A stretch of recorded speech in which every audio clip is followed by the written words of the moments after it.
Ya está en el aire Juan Manuel Cao. A fondo.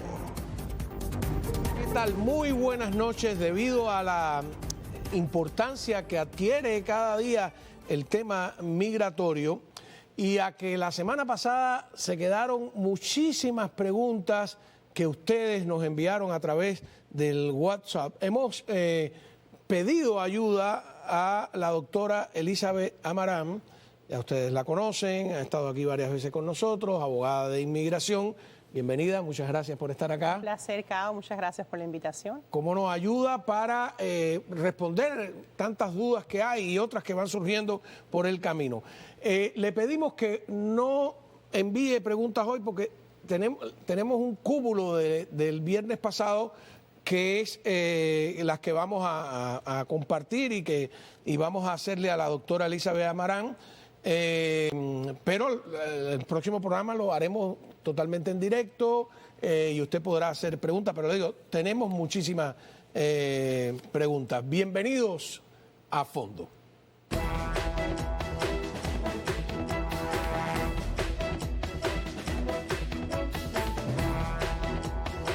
Muy bien, pregúntale a Amarán, la doctora Elizabeth Amarán con nosotros. Empezamos ya. A ver, con algunas de las preguntas que tenemos, adelante, a ver qué quedó pendiente. Dice, les escribo sobre un caso de parol de un sobrino que trajimos de Venezuela y entró el 21 de abril del 2023. A él se le venció su TPS en abril, lo renovó este año antes de su vencimiento. Está larga la pregunta. Sé que usted en uno de sus videos dijo que hay extensión de TPS hasta octubre del 2026. ¿Qué va a pasar con un asilo que acaba de introducir hace apenas 2 semanas? ¿Usted piensa que con eso mi sobrino se pueda quedar aunque no tenga respuesta y su parol solo le queda un mes? Me perdí un poco en la pregunta. Yo lo entendí perfectamente. Esta pregunta es un poco ya antigua, ¿ok? Después de esto sucedió que la administración revocó el TPS, la extensión para TPS fue revocada y para el grupo de esta persona el TPS se va a vencer en abril de este año, abril del 25. O sea que debe ser venezolana la persona. Correcto, se vence en abril del 25 y su única alternativa será una aplicación de asilo que ya dice que la puso, entonces esta aplicación de asilo lo va a proteger y mientras va esperando pues tendrá un permiso de empleo, tiene que esperar 150 días después que pone su aplicación de asilo para poder ser elegible para un permiso de empleo. Pero este TPS que estaba hasta octubre del 26 definitivamente quedó revocado por la administración de Trump y ahora solo tendrá el segundo grupo hasta abril del 25, el primer grupo hasta septiembre del 25. ¿Cómo no? A ver, próxima pregunta, adelante. A ver. Mi green card me llegó con la fecha de nacimiento mal y ahora, como está la policía, lo traigo siempre conmigo. ¿Puedo tener algún problema si lo comparan con otro documento, como por ejemplo mi licencia? Sí, esto es un problema. Tiene que hacer un duplicado urgentemente de esta aplicación de residencia, de su tarjeta de residencia. Ajá. Tiene que coincidir con su licencia de conducir también. Hay una forma que uno puede corregir la tarjeta de residencia, pero tiene que mandar la I-90 nuevamente al Departamento de Migración. Dependiendo si fue un error de migración, él no tendría que pagar, pero si fue un error de él cuando llenó la aplicación, tendría que volver a pagar el costo para obtener un duplicado de la tarjeta de residente. Pero sí tiene que cargarla con él. Todos los residentes tienen que cargar sus tarjetas por ley en la original. ¿No basta con la licencia? No más. El año pasado el Departamento de Migración anunció todos residentes permanentes deben tener una tarjeta de residencia con ellos. Pero una copia porque se te pierde. La original. ¿La original? La original, todo el tiempo con ellos encima y obviamente tiene que corregir. No se desgasta, disculpe la pregunta, me parece simple, ¿no? ¿No la puedes plasticar? Porque dicen que no se puede plasticar los documentos. No, es que ya es plástica, es como una licencia de conducir. Yo estoy en la época que a mí me dieron el Social Security, que era un papelito. No. Ya eso no, la tarjeta de residencia. Soy de otra época. Hoy en día es un documento súper sofisticado y con muchísimas medidas de seguridad. Exacto, es gruesa. O la propia licencia de conducir. Es como la licencia de conducir, correcto. Eso tiene que tenerla junto con su licencia todo el tiempo. Qué bien. Bueno, nada, tú ves que uno aprende siempre. Próxima pregunta. A ver. Soy mexicano. Es importante, sí, que decir, porque cambia según la persona. Todo cambia dependiendo de la nacionalidad y las fechas de entrada, correcto. Llevo 20 años aquí en la Florida, es decir, en los Estados Unidos. Nunca he tenido ningún tipo de problema. En este momento estoy casado con una residente cubana. No sé si felicitarlo o no. Eso, ¿qué debo de hacer para no ser deportado? Cuéntame. Bueno, O sea, hay un detalle muy importante aquí en esta pregunta que él no explica cómo entró a los Estados Unidos, Claro. ¿ok? Si entró con inspección, si es un mexicano que entró con una visa de turismo, entonces él también puede acatarse a la ley de ajuste cubano a través de su esposa, ¿ok? Pero si entró sin inspección por la frontera... ¿Qué es entrar sin inspección? Entrar sin inspección es prácticamente entrar sin un documento de entrada válido. Pero si tú entras por esas personas que están entrando, yo he estado en Matamoros, he estado en otros puntos donde veo que hacen una fila y ahí hay un oficial que los atiende. Y hay otros que no, que cruzan por el río. ¿Esa es la Correcto. diferencia? No, esta no es la diferencia. Todas las personas que se presentan por la frontera, menos aquellos que tienen una visa para ingresar o un estatus legal, como por ejemplo residentes permanentes que pueden entrar por la frontera, todas las otras personas entran sin inspección. ¿Así? ¿Ok? Entonces, a veces el Departamento de Migración puede que les dé un parol, puede que les dé una I-220A.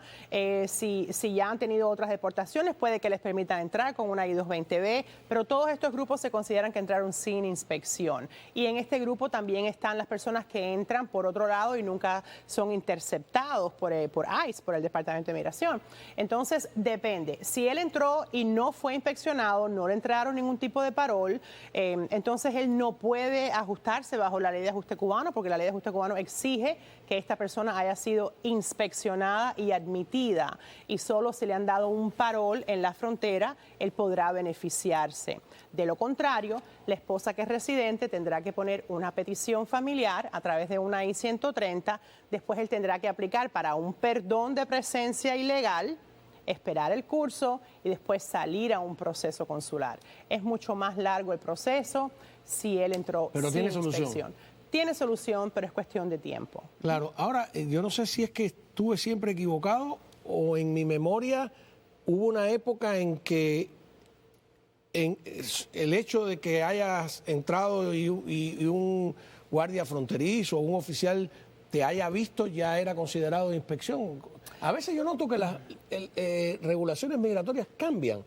Antes era mejor venir por el mar, después por la frontera, y ahora ya ni se sabe. Realmente lo que ha cambiado es la aplicación de la ley. O la ¿ok? interpretación también. Y la interpretación. Cuando existe un grupo de personas o una clasificación de ciertas personas que cuando entran a la frontera se consideran que están buscando admisión, ¿ok?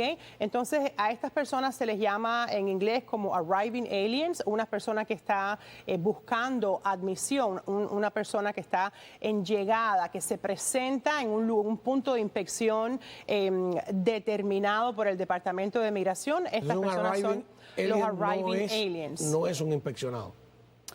No necesariamente, pero sí, en la mayoría de sus casos, estas personas que son arriving aliens son clasificados bajo una categoría diferente a las personas que, por ejemplo, no se presentan en el punto de inspección y son interceptados un poco más lejos de la frontera, como cuando la patrulla fronteriza sale a buscar a las personas y los interceptan fuera del punto de control. Aquí hay una distinción bien difícil para la ley, porque ellos tienen establecidos ciertos puntos y muchas personas se quedan esperando en este punto para que los recojan, y hemos tenido precedente legal en donde hemos podido determinar que si usted se presenta en un punto de inspección, pues ya se considera que usted está buscando admisión y también entra como un arriving alien. Pero el Departamento de Migración ha aplicado esto de una manera un poco sin el mismo criterio. Entonces, aquí es donde surgió el litigio de las I-220A, muchas de estas personas llegaron al punto de inspección y, sin embargo, en vez de darles un parol y permitirles una admisión legal, pues les han dado una I-220A. Es complejo, pero en el caso de las personas que están buscando ajustar estatus dentro de los Estados Unidos, como este señor a través de la esposa residente, sí tiene que haber recibido un parol cuando entró por la frontera para poder ajustar bajo la ley de ajuste cubano. No, es tremendo porque yo estaba viendo personas con la I-220A que llevan aquí 2 años, que ya tienen un buen trabajo, carro, el hijo en la escuela, y tú dices, pero que te viren así tan... Es tremendo, ¿no? Después vamos a hablar de eso, de las citaciones y de las prohibiciones, pero veamos la próxima pregunta. Dice, yo ayudé a una persona dándole mi dirección para aplicar al CBP One, pero ya estando acá me entero que es un comunista que tenía un cargo importante en Eléctrica de Holguín, que abusaba de su cargo y era el responsable de decidir las áreas y la cantidad de horas y días de reprimir al pueblo de la electricidad. ¿Cómo podría denunciar esto en Portland, Oregon?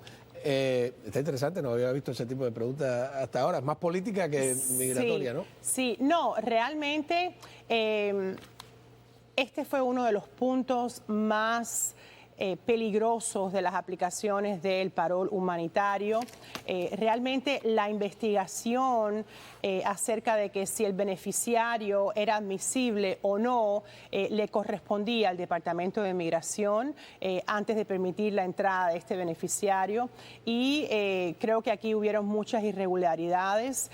Ser una persona que en algún momento pues perseguiste a alguien por su opinión política o de alguna manera participaste en alguna posición en donde discriminaste o abusaste de otras personas o trabajaste con detenidos. Estos son áreas de inadmisión para los Estados Unidos, para la ley de migración. Sin embargo, este programa de parol humanitario no se implementó de esa manera, y estas cosas así, bueno, pues surgieron que muchísimas personas que serían inadmisibles pudieron entrar bajo el programa de parol. Existe una línea donde uno puede denunciar ciertas irregularidades de inmigración. ¿Ah, sí? Es una línea de fraude, técnicamente, no sé hasta qué punto esto puede ser considerado fraude, pero definitivamente lo puede traer a la luz al Departamento de Migración, sobre todo porque este beneficiario en algún momento va a querer aplicar para la residencia. Claro. Y aquí sí le van a hacer este tipo de preguntas. Entonces, este sería tener cuidado el momento. también con las denuncias frívolas.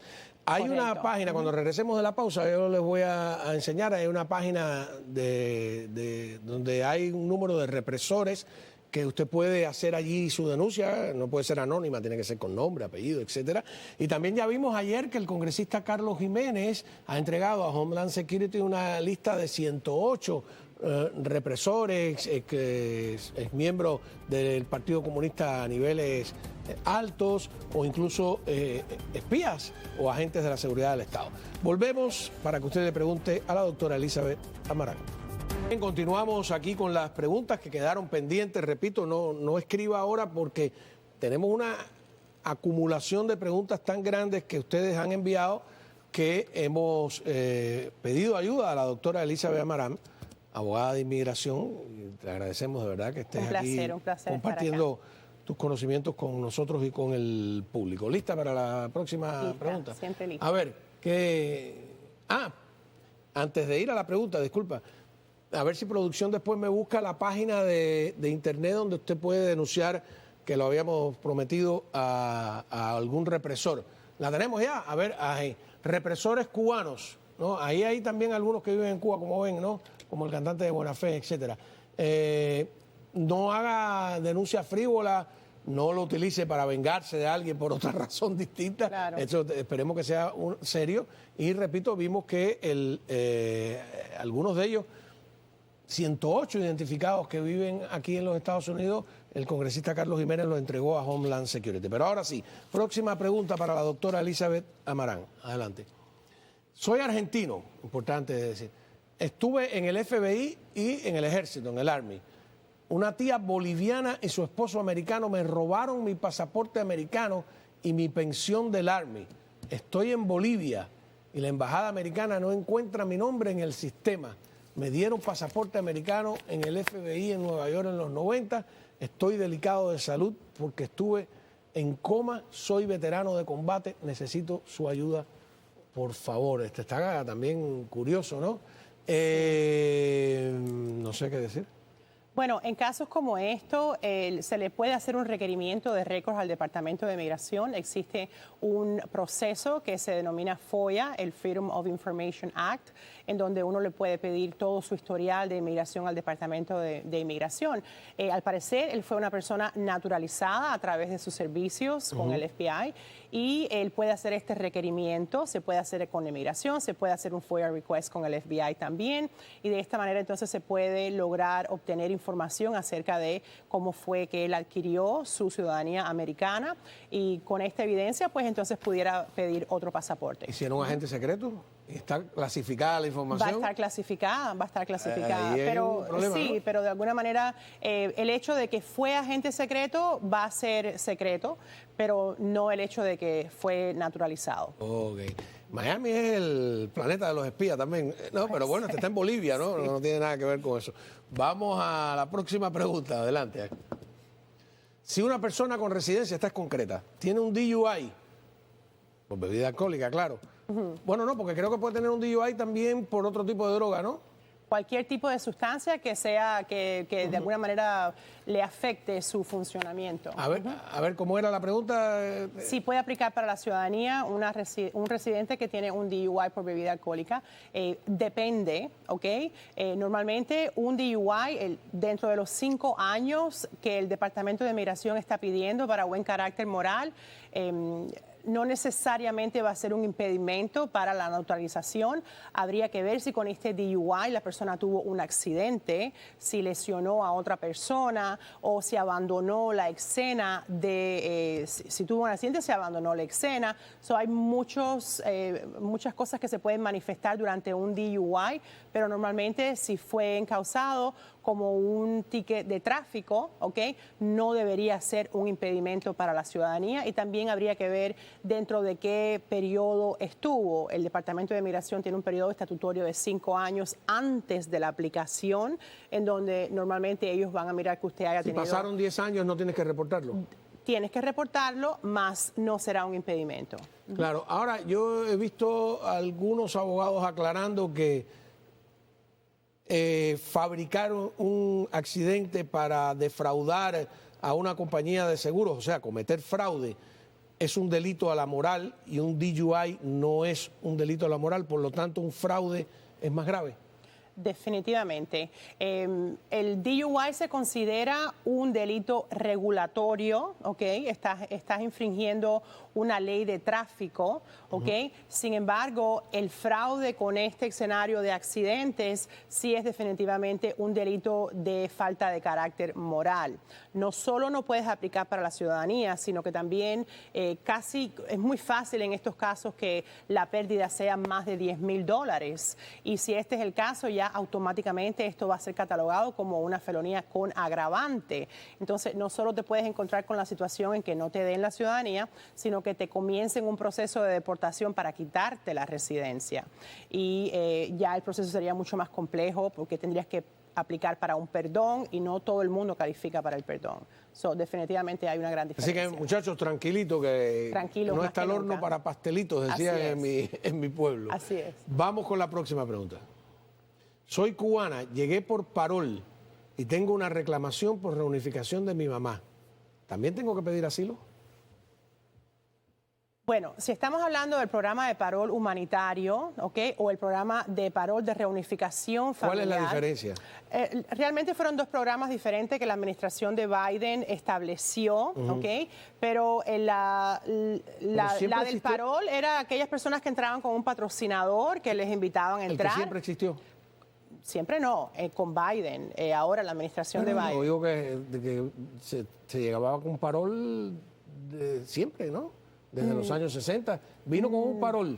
Bueno, vino con un parol significa que entró con un parol, así lo estoy interpretando, que entró bajo uno de estos programas de parol, exacto. Y el programa de reunificación familiar es que la persona tenía ya una petición familiar pendiente, una I-130, y le acortaron el tiempo. Ella al parecer es una persona adulta, ella calificaría para el programa de reunificación familiar y entró también bajo este programa de parol. En los dos escenarios, sin embargo, está afectada porque la administración de Trump ha anunciado que están de alguna manera frizando temporalmente todas las aplicaciones de residencia para las personas que entraron bajo estos programas de parol porque quieren investigar la legalidad de estas entradas. Entonces, ella quiere saber si tiene que poner una aplicación de asilo también. Yo diría que sí, para protegerse, pero si tiene temor de regresar a su país de origen, no puede poner una aplicación de asilo frívola, ¿ok? Porque la aplicación de asilo no discrimina la manera de entrada a los Estados Unidos. Entonces, si la administración logra su objetivo de declarar estos programas de parol un programa ilegal, entonces, bueno, no pudiera ella ajustar ni bajo la petición de su mamá dentro de los Estados Unidos, ni bajo la ley de ajuste cubano tampoco. Sin embargo, pudiera seguir el curso del asilo. Que es curioso porque de alguna manera la batalla ha sido contra las personas que han entrado ilegalmente, pero muchas de estas personas que llegaron con parol las trajeron en avión, las fueron a buscar, lo promocionaron en los medios, en la televisión. Es correcto. La sensación es que tú estás entrando legalmente. Y ese es el argumento de defensa, ese es el argumento de defensa para aquellas personas que entraron bajo este programa. La administración de Trump ha tomado la posición de que estos programas fueron ilegales, ya que el parol se utilizó de una manera incorrecta, de una manera demasiado general y quiere declarar los programas ilegal. Por lo tanto, la presencia, la entrada de estas personas también sería ilegal. Sin embargo, la defensa es que en el momento que el programa se implementó, estas personas entraron de una manera legal. Ellos siguieron la ley, se registraron, entregaron los documentos correctos y se les permitió la entrada. Esto todavía no tenemos una decisión definitiva en cuanto a la legalidad de los programas, pero al día de hoy sí sabemos que están temporalmente frisadas estas aplicaciones. Si lo declaran ilegal, no podría pasar que dice, bueno, ya, no sé, nadie más entra con ese programa. O si lo declaran ilegal, es retroactivo. Si lo declaran ilegal, sería retroactivo, incluso para las personas que entraron. El programa ya está parado hace tiempo. Es un poco antiderecho, ¿no? El derecho... Definitivamente, normalmente nuestras leyes y nuestros precedentes... Tú no has cometido un delito que no estaba escrito. Correcto. Sin embargo, existen muchísimas regulaciones de inmigración que también son aplicadas retroactivamente. ¿Así? Entonces, este pudiera ser uno de esos casos. Sin embargo, bueno, habría que ver qué va a suceder con las personas que ya entraron, que ya tienen aplicaciones pendientes. Definitivamente el programa ya no existe, ya está parado. La administración lo paró durante la primera o la segunda semana que entró. Habría que ver qué pasa con las personas que tienen otro tipo de aplicaciones pendientes. Todavía no se ha revocado, todavía tenemos personas que entraron y a todos les dieron 2 años bajo el parol. Algunos todavía les queda tiempo en el parol. Y saltaron para otro tipo de peticiones. No tenemos una decisión al día de hoy que nos diga, bueno, este programa fue ilegal, por lo tanto estas personas se consideran que entraron ilegalmente. Pero sí está en riesgo todas esas peticiones de residencia que tienen pendientes. 250.000 cubanos solamente que entraron en menos de 3 años, 2 años y algo. Sí. Es un problema de dimensiones... Correcto. Y venezolanos, y haitianos, y nicaragüenses también. Sí. Prácticamente los invitaron a venir. Cuba, había gente que ni siquiera Haití. estaba pensando en venir. Correcto. Fue un relajo, es verdad, pero muchos no tienen la culpa, me imagino. Vamos a una pausa. Estamos hablando con la doctora Elizabeth Amarán, abogada de inmigración. Pues hay tantas preguntas flotando en el aire. Yo tengo algunas también cuando regresemos. Seguimos preguntándole a la doctora Elizabeth Amarán. Recuerde, no llame porque lo que tenemos de preguntas es están acumulados, ya tenemos una semana entera de preguntas acumuladas. Sí, muchas dudas. Algunas a lo mejor ya están desfasadas. Yo quiero, antes de pasar a las preguntas que tenemos acumuladas, una de superactualidad, que es eso de que no van a permitirle ya a ningún cubano, y creo que los venezolanos también están en la lista, venir de Cuba. ¿Eso incluye una reclamación familiar? Bueno, tenemos... Todavía no está en vigor. Claro, al día de hoy tenemos un poco de confusión al respecto. El hilo de la historia es que sabemos que en el 18 el presidente Trump sí tuvo una especie de prohibición de viaje, un travel ban, que incluyó ciertos países en ese momento, y él prometió que iba a hacer lo mismo en esta administración. Entonces, cuando entró en enero 20, tenemos una orden ejecutiva firmada en donde él se comprometió a restringir y a revisar la entrada de refugiados, de visas de no inmigrantes, de países enemigos, de países que él considera que están en contra de los intereses de los Estados Unidos. Entonces, siguiendo la noticia un poco, bueno, al parecer se filtró un documento en donde ya la administración anunciaba ciertos países y ciertos niveles de prioridad. En la prioridad más alta estaría Cuba y Venezuela, que son países que ya están en la lista de terroristas y que no les permitirían el ingreso a los Estados Unidos. Después, el secretario de Estado creo que anunció que este documento no existía, ¿ok? Que no es cierto. Sin embargo, sabemos también que están esperando una revisión de detalles para determinar quién va a entrar o no a los Estados Unidos. Entonces, técnicamente no sabemos si es real o no, pero como yo digo, cuando el río suena, piedras trae, algo así. Y en este momento, si ese documento existiera y si entrara en vigor, pues efectivamente Cuba y Venezuela estarían en la lista de países terroristas y no se les permitiría la entrada a ciudadanos de estos países. Esto incluye visas de inmigrante. Significa que si tú estás aquí a mitad de proceso y vamos para Punta Cana. Exacto. ¿Es buena idea o mala? Muy mala idea, porque si eres ciudadano de estos países y entra el travel ban en vigor, puede ser que no te permitan reingresar a los Estados Unidos. Sí, aunque tenga... Si tú tienes I-220A, ¿tú puedes viajar? No, bajo ningún concepto. Estás en un proceso de remoción, no puedes viajar. No puedes viajar. Solo si eres residente o tienes un permiso, los refugiados tienen un permiso de viaje, o las personas que tienen TPS tienen un permiso de reentrada también, y obviamente los ciudadanos americanos. Pero este travel ban aplicaría para aquellas personas que son ciudadanos de estos países, no necesariamente que vayan a visitar a estos países, sino que tengan pasaporte de este país, intenten reingresar a los Estados Unidos. El Reentry Permit, famoso, que siempre ha sido objeto de confusión. Yo tengo una idea que me gustaría saber si esto es lo correcto, ¿no?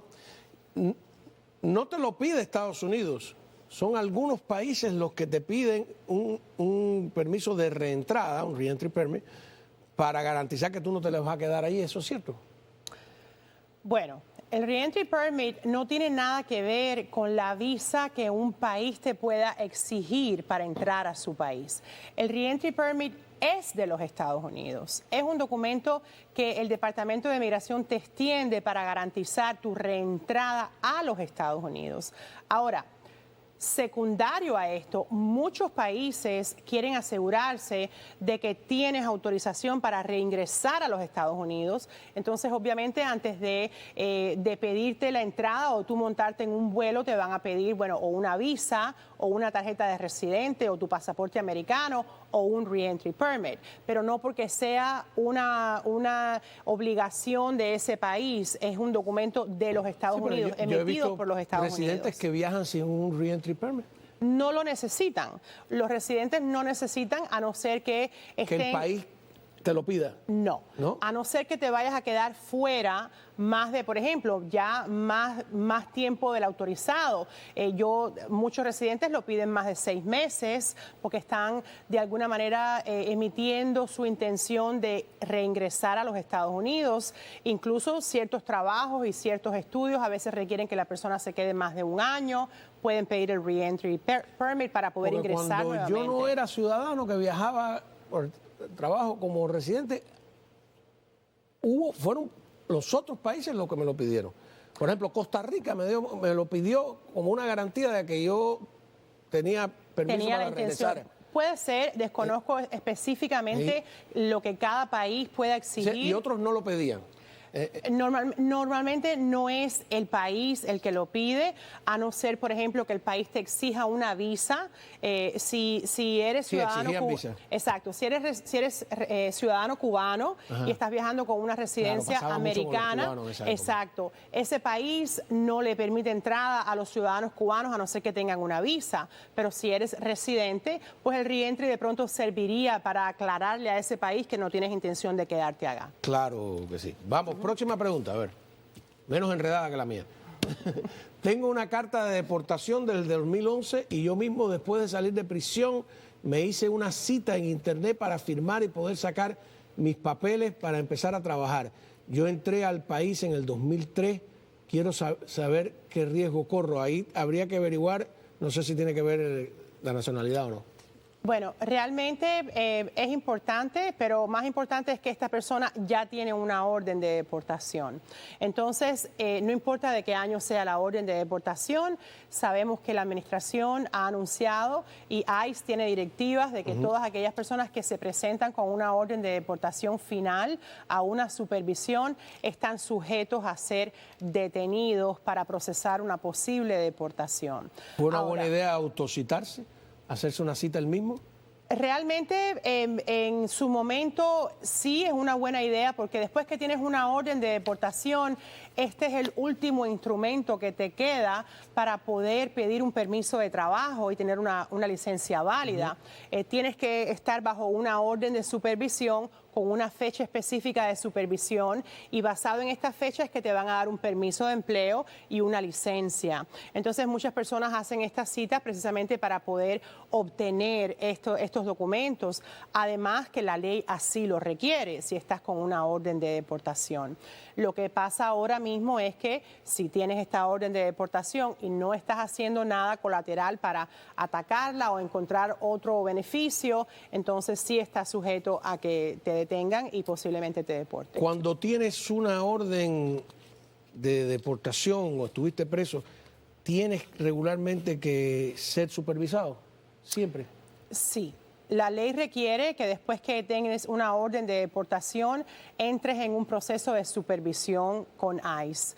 Muchas veces una persona que estuvo presa, dice que le hicieron el proceso en la cárcel, estuvo presa por droga, y hace casi 30 años. Y de alguna manera nunca lo pusieron en el proceso ese de supervisión. Y entonces la duda que él me pregunta es, yo quiero viajar, quiero hacerme residente, y alguien le dijo, mira, mejor deja eso así. Sí, normalmente para aquellas personas que tienen órdenes de deportaciones muy antiguas, realmente no hicieron seguimiento con ICE, quizás se reportaron una vez y más nunca se reportaron. ICE no tuvo la capacidad de estar atrás de ellos para verificar si se estaban reportando o no. Existen miles de casos de personas que no se reportaron. Que mejor dejar eso tranquilito. Y simplemente están así en el aire. Las personas más recientes, incluso las personas que entran directamente con I-220A, I-220B también, sí les ponen una orden de supervisión y tienen que cumplirla, pero la ley sí requiere, la ley de inmigración, que si tienes esa orden de deportación, tú mismo, si perdiste una fecha, tienes que volver a reanudar tu cita. Dice que nunca, desde que salió de la cárcel, Yo le digo, mira, confórmate, ve a las montañas rocosas. Claro, también, no viajes al exterior, la situación también era que estas personas antes podían tener licencias de conducir por un tiempo más extendido, no tenían necesidad de ir a reportarse, pero en la actualidad ya el Departamento de Vehículos y Motores, si no tienes un permiso de empleo, no te dan una licencia. Pero sí tienen permiso de empleo. Si no te estás supervisando, no tienes permiso de empleo. ¿No? Correcto, correcto. A no ser que lo tengan bajo otra categoría. Pero la última categoría que ya les queda a estas personas es un permiso de empleo bajo O sea, si la tú orden tienes una de carta de supervisión. deportación, ¿no tienes un permiso de empleo? No. Si no tienes nada más, si no tienes una supervisión o si no tienes, por ejemplo, hay muchas personas que tienen una orden de deportación y tienen lo que se llama withholding or removal, que es una especie de nivel más alto de asilo en donde no pueden efectuar tu deportación. Estas personas también tienen derecho a un permiso de empleo, pero tienes que tener algo colateral a la orden de deportación. La orden de deportación sola no te va a dar un permiso de empleo. Vamos a una pausa, regresamos con más preguntas a la doctora Elizabeth Amarán. Un round con la doctora Elizabeth Amarán. Un placer. A ver, preguntas acumuladas, hay tantas preguntas, hay tanto nerviosismo, ¿no, verdad? Y hay incertidumbre de muchos tipos. Adelante. Mi sobrino, ciudadano, hizo la petición familiar a su padre que reside en Cuba. ¿Cuál es el tiempo aproximado de demora de la petición de hijo a padre? Bueno, realmente este proceso no está sujeto a un número de visa. Su papá se considera un familiar inmediato, en la categoría inmediata. Así que el tiempo promedio para una petición en esta categoría, diría yo, es como un año aproximadamente. Después que lo aprueben acá, dentro de los Estados Unidos, va a pasar al Centro Nacional de Visas y cuando todo esté completado acá, pues le envían el caso a la embajada y la persona sería citada para una cita para, bueno, recibir su estatus de residente una vez que entre a los Estados Unidos. El proceso aproximadamente un año y medio, diría yo, pero es el más rápido, es la categoría más rápida de todas las peticiones. Si entra en vigor el documento, bueno, usted dice que Marco Rubio dijo que no era cierto, ¿se suspendería esto también? Sí. Este tipo de visas también estarían en peligro, son consideradas visas de inmigrantes. No sabemos si van a estar sujetas a una especie de investigación más profunda para asegurarse de que la persona que entra con esta visa pues definitivamente no representaría un peligro para el país, pero una de las visas que estarían, una de las categorías definitivamente serían estas visas de inmigrante. Próxima pregunta. A ver, mi hijo entró con CBP One, 31 de octubre, tiene fecha de corte para el 8 de abril, aún no ha podido aplicar al asilo porque empezó solo hace unos días a trabajar. ¿Podría presentarse a la corte sin abogado? Bueno, el contexto acá de la pregunta, todavía tiene tiempo para poner su aplicación de asilo si entró en octubre y su corte es en abril. Es un año, ¿no? Exacto, tiene un año. Ahora, lo que estamos viendo en muchos casos es que cuando la persona se presenta sin un abogado, muchos jueces tienen la autoridad de hacer lo que se llama una entrevista expedita de un asilo y pudiera encontrarse con la sorpresa de que el juez le puede preguntar los méritos acerca de su caso y si no sabe qué responder, pues el juez tiene autoridad para entrar una orden de deportación en ese momento. El extender una cita para que una persona busque un abogado es completamente discrecionario de un juez. Y también hay que saber que si el aplicante es quien pide la extensión, el reloj para propósitos de acumular tiempo para el permiso de trabajo bajo el asilo. En este caso, él no tiene un asilo radicado todavía, ¿ok? Pero es discrecionario del juez que le extienda otra cita. En mi opinión, si él va a presentarse frente a la corte, tiene que hacer arreglos para contratar un abogado. Es un proceso sumamente serio, donde va a haber un fiscal del gobierno y va a haber un juez, y el juez no le puede dar consejo legal y el fiscal no va a representar sus intereses tampoco. Entonces sería enfrentarse a un sistema en donde realmente, pues, si él no sabe cómo defenderse, Te van a moler. está en desventaja. Si te llama, ¿a dónde es que están llamando en Broward a las personas con I-220A? El centro de reporte está en Miramar. En Miramar. ¿Okay? Normalmente las personas tienen que reportarse con ICE. Todas las personas que tienen I-220A, I-220B o tienen órdenes finales de deportación tienen que reportarse con ICE en Miramar. A ese momento de reportarse, ¿también es bueno ir con el abogado? No, normalmente aquí no va un abogado a no ser que el abogado vaya a radicar un paro de remoción o tenga que discutir un tema legal con el oficial de deportación. Normalmente cuando las personas están bajo un proceso de supervisión normal, el abogado no tiene ninguna función porque y los simplemente que llegan sin tener nada abierto allí, que no hicieron nada porque se les olvidó, por desidia, por vagancia, porque no sabían, están en un mayor peligro que los que sí tienen, por ejemplo, un caso abierto de... Sí, definitivamente, y este escenario lo estamos viendo muy frecuente, donde personas se están reportando con I-220A, no tienen ningún alivio radicado y se encuentran con la sorpresa de que son detenidos y puestos en un proceso de deportación.